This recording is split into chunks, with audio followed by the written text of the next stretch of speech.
बच्चन बाबूजी महाराज भाग तीसरा बच्चन नंबर 16 आगरा 28 मार्च सन 1938।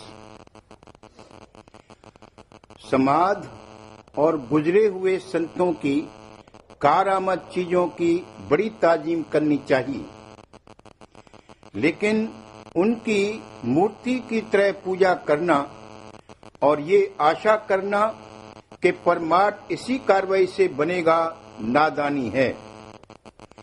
संत मत में वक्त के संत सदगुरु और सद्गुरु की हमेशा मुख्यता रहेगी।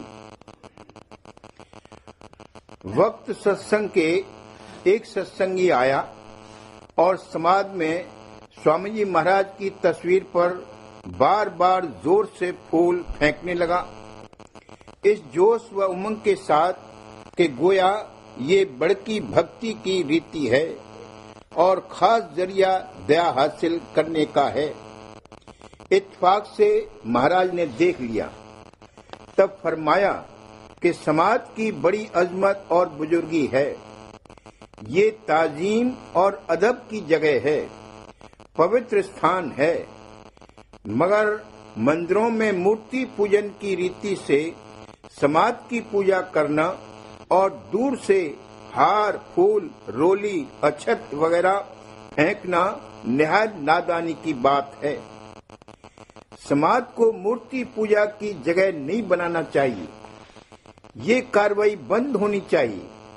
अदब और ताजीम करना जरूर मुनासिब है, मूर्ति पूजा की तरह समाज को पूजना और उससे ये आशा करना कि बस परमार्थ इसी कार्रवाई से बनेगा नादानी और मूर्ता है, संत मत के बिल्कुल खिलाफ है और संत मत और परमार्थ की जड़ काटना है। संत मत में तो वक्त के सदगुरु और सद्गुरु की हमेशा मुख्यता रहेगी। स्वामी जी महाराज के बाद हुजूर महाराज ने कभी फोटो रखकर सत्संग नहीं किया और बाद में महाराज साहब ने भी सत्संग में ये रीति नहीं चलाई, बल्कि इस कार्रवाई को अगर कहीं कहीं बाहर के लोग करते थे तो नापसंद फरमाते थे। सत्संग में फोटो रखना, आराइश व सजावट करना, फोटो के सामने धूप देना और अक्षत व फूल वगैरह चढ़ाना, ये तो मूर्ति पूजा हो गई।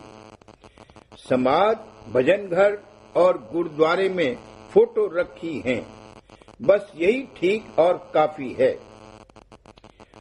समर्थ पुरुष की देह में बड़ी भारी चैतन्यता की धार आती और देह से वो चैतन्यता बराबर फैलती और निकलती रहती, इसलिए उनकी कारामद चीजों में और उन जगहों में जहां उन्होंने अरसे तक कयाम किया हो या भजन करते रहे हों, बहुत चैतन्यता मौजूद रहती।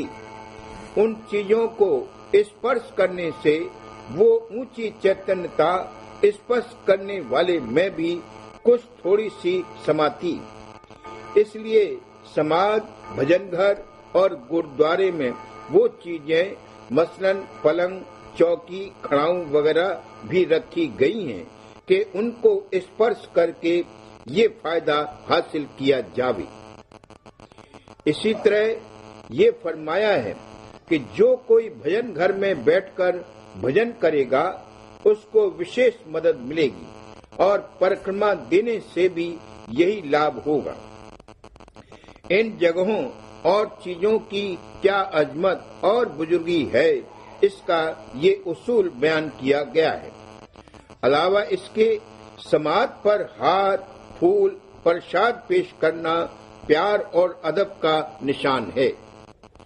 उनकी कारामद चीजें रखने की समाज या भजन घर या गुरुद्वारे की सिवा और कौन जगह माकूल हो सकती है, सिवाय किसी खास सूरत के कि जिसकी वजह से किसी खास जगह कुछ निशान रखना जरूरी हो। अगर और जगहों में भी इन चीजों को बाज लोगों ने रखा है और रखने वाले खुद भी उन चीजों को पूजते हैं और दूसरों से पुजवाते हैं, तो इसमें उन रखने वालों की अपनी कोई गरज या मतलब है। वे अपनी मान बढ़ाई के ख्वाहिशमंद हैं और अपना रोजगार चलाना चाहते हैं, बल्कि चला रहे हैं। जिन लोगों को परमार्थ की चाह नहीं है, वे भेड़ चाल की तरह उस कार्रवाई को कर रहे हैं। करने वाले और कराने वाले दोनों को परमार्थ से कुछ मतलब नहीं। इसी कार्रवाई को वे लोग परमार्थ समझते हैं, लीक पिटाई कर रहे हैं। इन बातों को सुनकर वे लोग नाराज होंगे, बल्कि उनसे कहने की भी बिना मौका देखे जरूरत नहीं। जो हठवश या अपने मतलब से ये काम कर रहे हैं, उनको रोकना या समझाना भी जरूर नहीं, क्योंकि वे कभी मानेंगे नहीं। अगर कोई जानकार होकर मगर देखा देखी गलती करे तो उसको कहना फर्ज है, क्योंकि बिना कहे हुए इस तरह के भ्रम नहीं जा सकती हैं, और जब कही जाएगी तो सच्ची बात ही कही जाएगी। साधु ऐसा चाहिए, सांची कहे बनाए, कह टूटे के फिर जुड़े, बिन कहे भरम न जाए। प्रेम पत्र में हुजूर महाराज ने इन सब बातों के उसूल बयान किए हैं। परमार्थ के सच्चे शौकीन को बहुत तूल से बयान करने की जरूरत नहीं है, और असल में वो कुछ न लिखते, क्योंकि जो सच्चा है वो हमेशा सच्चे ही से पतियाएगा। वो कभी धोखा नहीं खा सकता है। जो हीरे का सच्चा ग्राहक है वो आप जौहरी बन जाएगा। सांचे को सांचा मिले, अधका बड़े सने, झूठे को सांचा मिले, तर्दे टूटे ने। जब प्रेम पत्र लिखा जा रहा था, उस वक्त एक साहब ने हुजूर महाराज से कहा कि आप समाज वगैरह के बारे में भी कुछ लिखिए, वरना रोज बरोज स्वामी बाग की इज्जत व ताजीम कम होती जा रही है और उठ रही है। कोई समाज और बाग की तरफ तवज्जो ही नहीं करता। हुजूर महाराज ने मंजूर किया और समाज वगैरह के बारे में लिखा, मगर सिर्फ उसूल बयान किए। समाज व कारामद चीजों की क्या बुजुर्गी है और उनसे क्या फायदा उठाया जा सकता है, और वहाँ किस तरह पेश आना चाहिए व बरतना चाहिए। मगर इस पर भी कुछ अरसे बाद फिर इसरार किए जाने पर एक अलहदा पर्चा और ज्यादा जोर देकर, जिसकी जरूरत दरअसल नहीं समझी जाती थी, फिर शाया किया। ये सब बातें तो लिखी, मगर ये कहीं नहीं लिखा कि समाज की पूजा करने से ही उद्धार हो जाएगा या काम बन जाएगा। जो टेकी और हठी हैं, वे कभी नहीं मानेंगे। हमेशा यही कहेंगे कि फला चीज तो यूं हुआ करती है और ऐसा होना चाहिए और वैसा होना चाहिए, और इसमें तो समाज की बेअदबी हो गई और ये हो गया और वो हो गया। स्त्री बुद्धि और पशु बुद्धि वाले लोग हैं। ये बात सही है कि ये फरमाया गया है कि स्वामी जी कि स्वामी बाग के कुएं का जल चरणामृत है, क्योंकि इसमें स्वामी जी महाराज का चरणामृत व मुखामृत बहुत पड़ा है, और इसमें शक नहीं है कि इस कुएं के पानी का पान करने से परमार्थी भाग जगाने में मदद मिलेगी, खसूसन उनको जो भाव सहित लें। मगर इसका ये मतलब नहीं है कि जब गुरु या सद्गुरु मौजूद हों तो उस वक्त उनके चरणामृत लेने की जरूरत नहीं है, और इसी कुएं का जल चरणामृत का काम देगा। मुमकिन है कि बाज टेकी यहाँ तक इस बात को खींचते, मगर क्योंकि हमेशा से इस कुएं का पानी सब लोग काम में लाते रहे, इस नादानी की बात को कहने की गुंजाइश नहीं रही।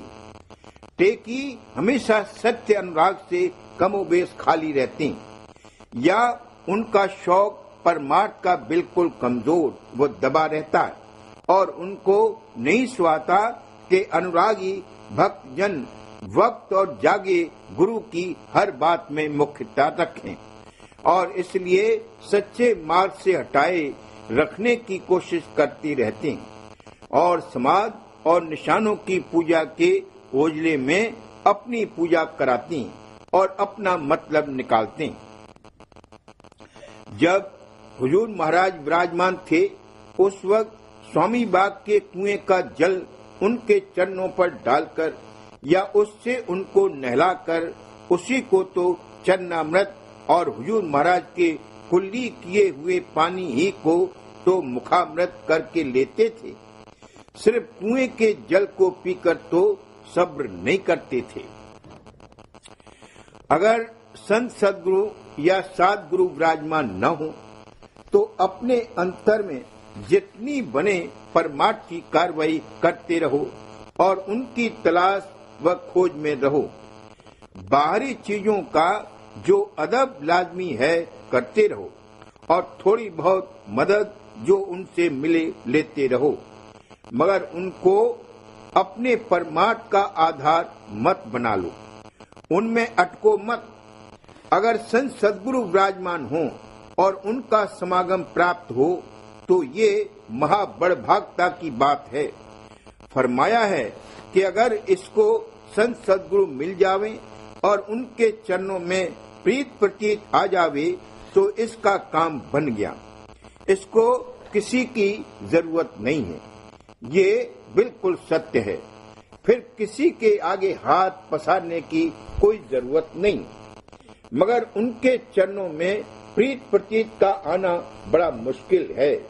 धन संतान मान बड़ाई की चाह भी हो और सदगुरु के चरणों में भी प्रीत हो, ये न कभी हुआ है और न हो सकता है। अगर इसको राधा स्वामी नाम पर प्रीत और निश्चय आ जावे तो ये राधा स्वामी का रूप हो गया, मगर जब राधा स्वामी नाम में प्रीत आवेगी तब और किसी नाम की तरफ तवज्जो नहीं करेगा।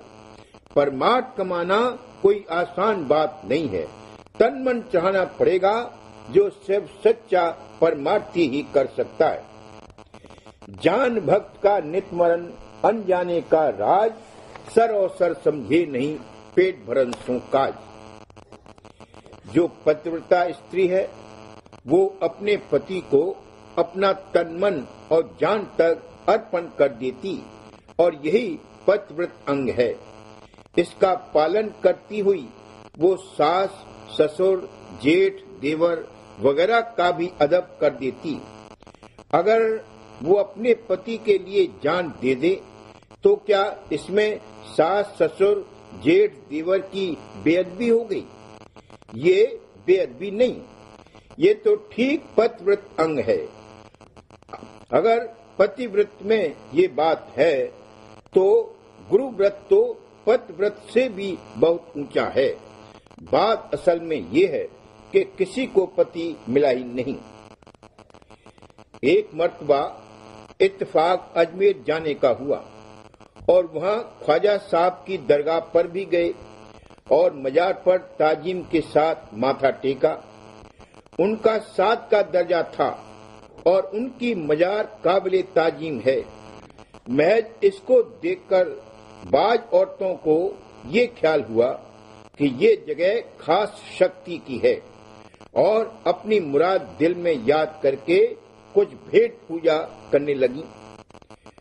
औरतें अक्सर दुनिया परस्त ज्यादा होती और टेक और भेंट चाल की पाबंदी उनके दिल में ज्यादा जगह रखती।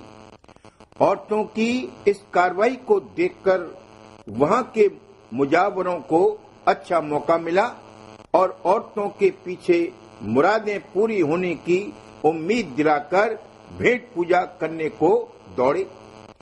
इस रवायत के जिक्र का सिर्फ ये मुद्दा है कि टेकियों व दुनिया परस्तों के दिल में मजारों, समाधों और निशानों में बहुत जल्द भाव आ जाता है और पुजारी लोग अपना मतलब निकालने को इस कार्रवाई की तरगीब देने लगते हैं और इसमें रोकने वालों की या उनकी जो इन बातों को फिजूल और लगव व नजर परमार्थ करार दें निंदा करने लगते। यहाँ तक ये आदत इस किमास के आदमियों में मुंजमद हो गई है कि सत्संग में भी किसी शख्स की किसी लिहाज से यादगार रखी जावे तो वहाँ अगर ताजीमन गुजरे हुए लोगों या भक्तों की यादगार पर मत्था टेका जावे तो खुद मतलबी आदमी उसका फायदा नाजायज उठाकर और औरों को मिसाल देकर उस जगह की पूजा कराने की तरगीब देते। इससे बेहतर है कि बाज ऐसे मौकों पर मसलहतन ताजीम से मत्था टेकना बंद कर दिया जावे ताकि दुनियादारों को उससे नाजायज फायदा उठाने का मौका न मिले और लोगों को भूल और भर्म में न डालें और असली परमार्थ के तरीक से गुमराह न कर सकें।